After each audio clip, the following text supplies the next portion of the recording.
Yeah, I have no political experience. This is really just me jumping headfirst with obviously a lot of support.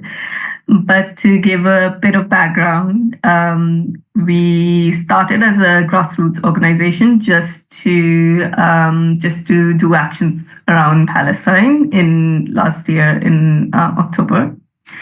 And we did a lot of actions. Like we went to David Lammy's office, LBC office. We got some coverage for that. We did an action outside Bernie Grant Art Center when BBC Question Time was there. And we were just participating in the PSC, Palestine Solidarity Campaigns, marches every Saturday. So we had a Haringey contingent. And then we were also doing the local actions on the Saturdays that there was a PSC march. So it was it's quite grassroots. We like started from a WhatsApp group. Now we are like more than 500 people on this group who are all from Tottenham Haringey. And then in February, we decided to ask the council to divest from its pension fund from any activities that was supporting the state of Israel or any activities that was supporting the genocide. And we found out that the pension fund was actually invested in Elbit, in Honeywell, in BAE Systems, and in Lockheed Martin. And basically, the Haringey Council just like stonewalled us. They are not really considering that petition that we filed. And I think there was, how, I mean, most of the councillors, Labour councillors, and I think, Keir Starmer's he didn't want the councillors to have an opinion on that. So 3 of the councillors resigned. They're now independent. They endorsed me as well as a candidate. But anyway, coming from that, then we had a couple of public assemblies, and from that, we kind of got this. That's where the mandate really comes from. It was attended by the May 8th assembly was attended by more than 100 people. It was in a local restaurant in Haringey. It was open to everyone. We leafleted a lot beforehand. And that was the first one. The second one was in North London Community House on May 8th. And from that, we did like ward working groups. And what came out of that was that, we need a grassroots independent socialist who's anti-imperialist, who's anti-capitalist, who is, against basically the ruling classes, and who is going to stand up for Palestinian people. So, and then we had the snap elections announced in late May. I was just a reserve candidate at this point because, I had no experience in politics. And I thought that we'll get more candidates who had this experience come up. But then I became the candidate in that way. So that's what happened, really. And obviously, I was, it does come with a lot of personal risk and stuff like that. But I just thought that it's just the right thing to do, just because it is David Lammy who represents Tottenham, and he's going to be the future foreign secretary. So it kind of felt like, since this group was born from the Palestinian struggle, that there should be someone representing Tottenham's solidarity with Palestine and representing them, representing the movement in the snap election. So that's how it happened, really. It happened really fast. Now we are about 100 volunteers who've been leafleting, canvassing, and we haven't really seen any other parties doing that a lot. So I think there is grassroots support for a change.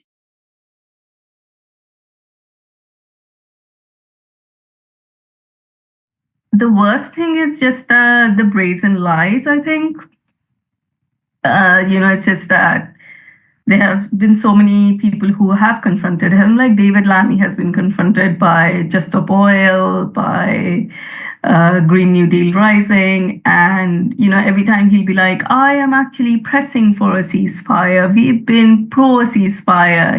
He's just giving these like vacuous words, which really don't mean anything because he actually did vote against, abstain from a ceasefire vote in November. And then he did vote for a very, very watered down version in March, which was watered down by Starmer. So, I think it's the brazenness of the lies, which is so galling. Is that you say that you are doing these things, and it's as if we are stupid and that we can't see it. So I think that is really what it is, because we can all see that he's lying, and we can all, it's just how much can you take granted for Tottenham and, us granted for. So I think that is probably, and he has said so many awful things, and he's done so many awful things. But I think what has motivated us into action is how brazenly he's getting away with it, and that, yeah, his constituency doesn't want that at all.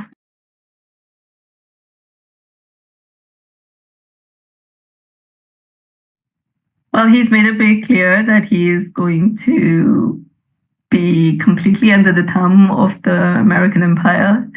He's already done his American trips. He's, shook hands with like the Republicans there, and he is very happy to, collaborate with them. So I think we know exactly what kind of foreign secretary is going to be. It's going to be not a change at all from what we've seen right now. So yeah, what he is representing is basically status quo, and no change towards Britain's foreign policy, and no change towards its attitude towards military, defense, climate, anything. So I think that this is not what Tottenham wants at all. And we don't want someone who is just a neoliberal elite.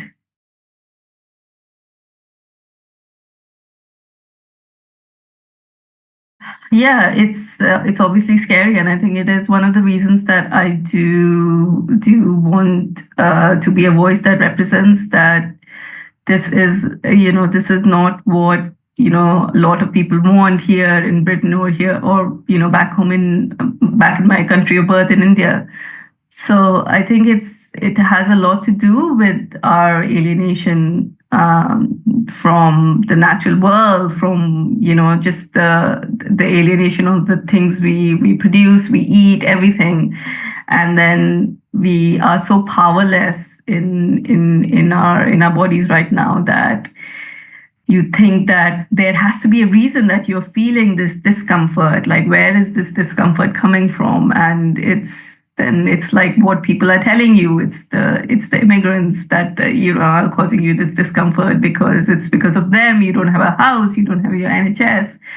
So it's then easy to buy into that. And I think, there is no clear opposition to it, because it's a very mainstream idea. Even all the mainstream media is in cahoots with it. They talk about immigration in the same language that the main parties are talking about. So there is really no counter argument. There is no argument about the structural issues that are causing immigration, or that what needs to be done to actually make people feel empowered all over the world, so that they don't feel nobody wants to leave their homes. So why are they leaving their homes? You're cutting your foreign aid spending, and then you're also then talking about people trying to, escape really brutal conditions. There is no consistency. The media or the politicians, they are not really challenged on these, on ideological principles. So there has to be some voices, some independent voices, so that people just all these students who are protesting, who are putting their lives on hold, that there are adults who can represent their voice. So I think that's what we can do. We can say that yes, this is actually untrue. This scapegoating of really marginalized people, stateless people, is just a way to take away from what we are all suffering from a very very tired planet, which is extending which is at many tipping points. Where there's more than 50-degree heat in the global south, there is massive desertification, there are droughts, there are floods, there's just the biodiversity collapse in so many places. So this is what is happening structurally.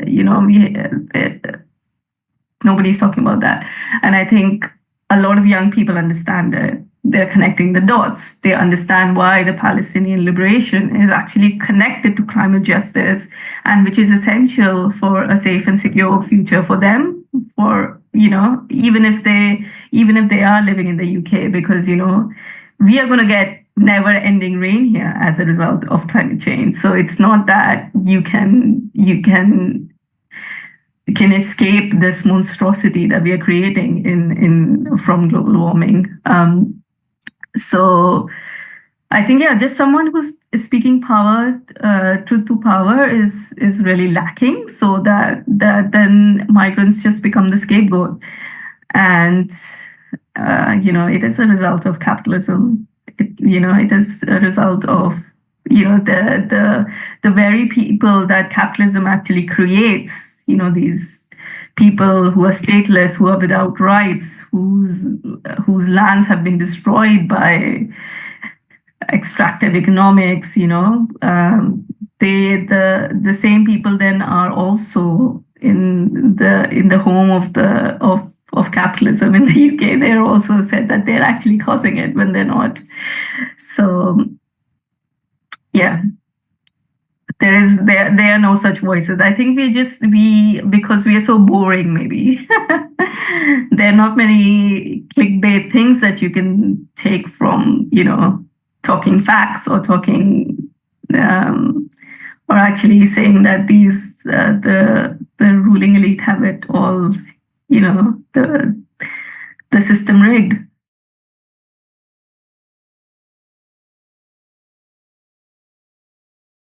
I think, again, just coming back to just being grassroots, to having relationships with different grassroots movements in Tottenham, like Tottenham Cop Watch, which is like is very strongly rooted in getting rid of the very carceral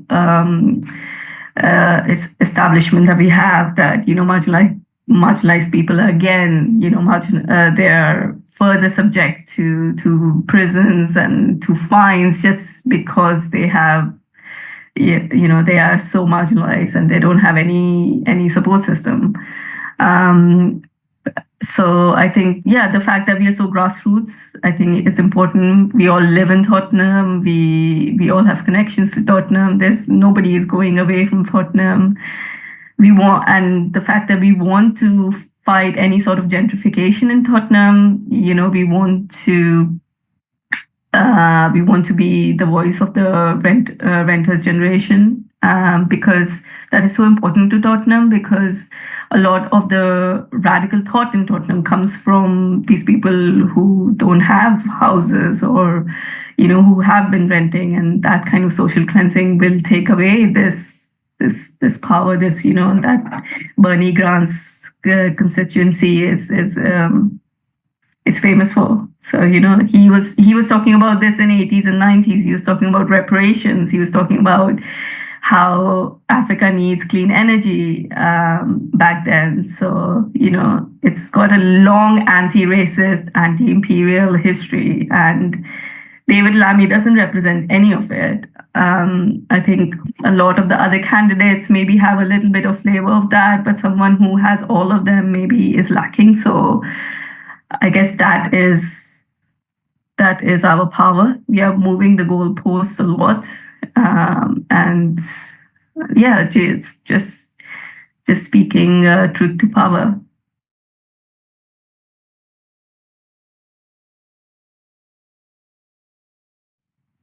Yeah, for sure. 100%. Like the social cleansing just has to stop. We had just yesterday there was like a theater group which has been given notice from the Bernie Grants Art Center, which is like it's like a black theater group, and it's like it just doesn't make any sense. So I think we have to put landlords out of business. It's so important to put them out of business. So the one thing that I am passionate about would be that if elected to parliament, that get the renters reform bill back in a very much stronger state. So yeah, which would help a lot of people in Tottenham, and I think that the housing reforms also relate so much to the global crisis because if you look at the history of colonialism and the history of enclosures in the UK, they were happening on the same time. That people were getting uprooted from their land at the same time in the UK as they were in the colonies. Now I think like some 92% of the UK is like privately owned or something. So we very much are in the belly of the beast of the dying colonial empire. So I think it's so important that these landlords are put out of business. There shouldn't be more landlords than their teachers, right? There right now like 4 times more landlords than their teachers. Just that makes sense. So I think housing is such a big issue, and also I think it'll just strengthen the working class movement so much more if there is secure housing, because a lot of people then cannot participate in these mass movements because of their insecure housing.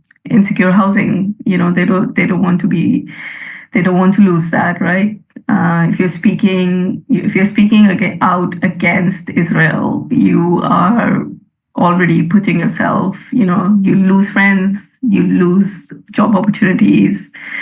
And to get that working class collective actually all be in solidarity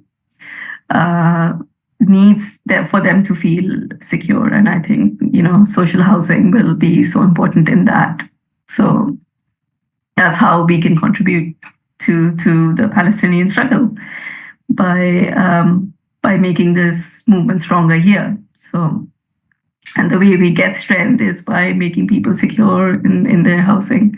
So it's a really hard battle, right? Like the power does not want to concede, and it won't concede without a demand. So I mean, you are going to make these demands very, very unpleasant demands to them. That there are stricter rent controls. I know like some very radical thought of like there should be the buffet system, like you only get seconds if everyone has the first. Maybe the political movement, the political scene for that is not there, but I think for a lot of housing reform there is, and if there are enough independents in parliament, I think that is like a real possibility. And then we can avoid that to the working class, and keep on building this working class movement, which is going to be, which is going to help the imperial struggles, decolonial struggles elsewhere, like in Palestine.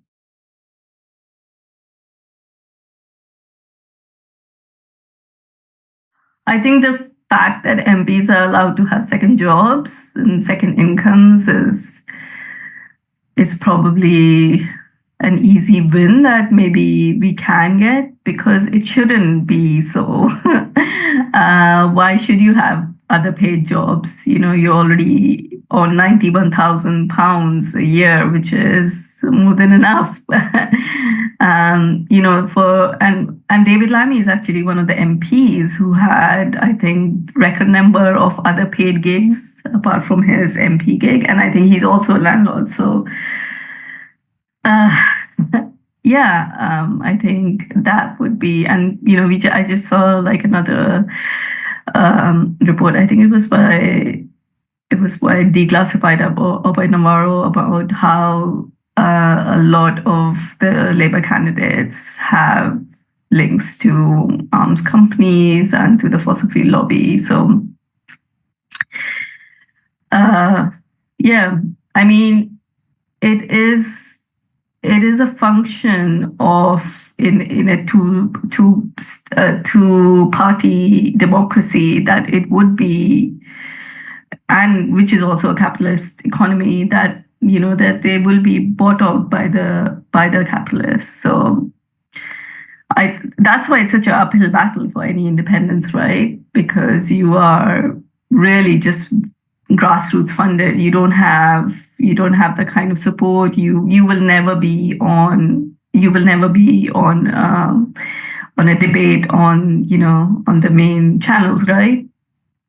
And just the learning process from this also teaches me that there are so many roadblocks, and just to level the playing field a bit, I think the first past post system, so many people have actually said that during the canvassing and leafleting sessions, that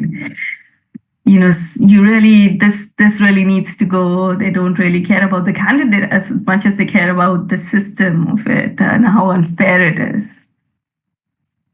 So I think there are obviously solutions to it, and as independents, hopefully independents are there in Parliament more this time around, and they can voice that without feeling scared of being, of their party. So, exactly what happened to people who were like Corbyn, or who, had the same principles like Corbyn, happened under Labour. And Corbyn lives very close. He's, is Lincoln North, and in Tottenham. One of the reasons that David Lammy actually had such a big majority in both 2017 and 2019 was the Corbyn effect. There is so much love for Corbyn in Tottenham. So much love for the Corbyn in Tottenham. You will not find anyone. I mean, you might find people, but there is a lot. So you can really see that they completely see what happened to Corbyn, the smearing that happened to him, and how that was completely unjust, even though that support wasn't there, maybe when it was happening, because the way that you consume media, that it just portrayed it like that. But now it's so obvious what was happening back then.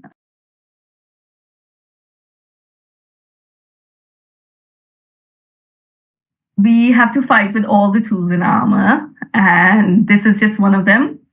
And we have to keep building this mass movement. We have to keep building it. July 4th is just another date. If we win, it's really good. We change goalposts, it's really good.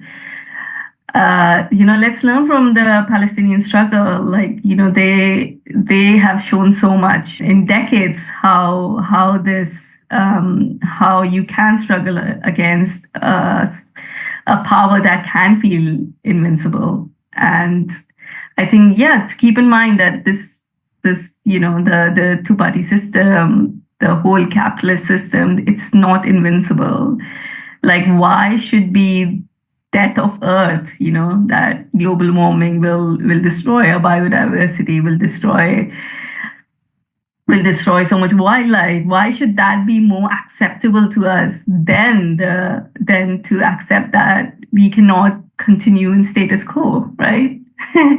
it shouldn't be that way, but we think that way, and there's no reason to think that way.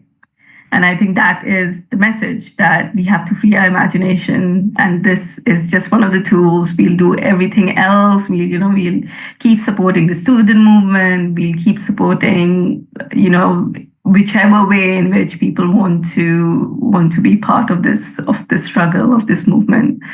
And Palestine is showing us the way. And it's not just sloganeering, it really is.